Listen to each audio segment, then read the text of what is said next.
कौआ काम कान बोले कोयल ना फुलवरिया कजरिया कैसे गई गोरिया कैसे झूला झुलबू सावन में गुजरिया कजरिया कैसे गई गोरिया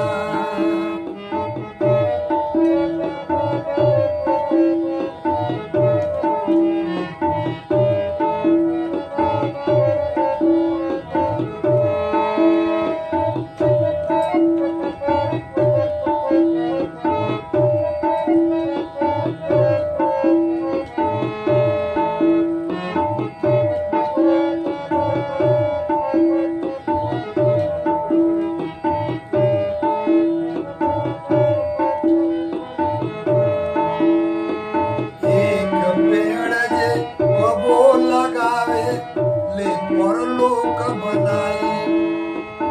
बाग बगीचा रोप के बाबा चारू फल पा जाए ओ बाग बगीचा रोपी के बाबा चारू फल पा जाए केहू का सुझत नहीं का पुरखा के डगरिया कजरिया कैसे गई गोरिया झूला झुलबू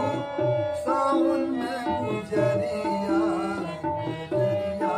कैसे गई गोरिया ओ कजरिया कैसे गई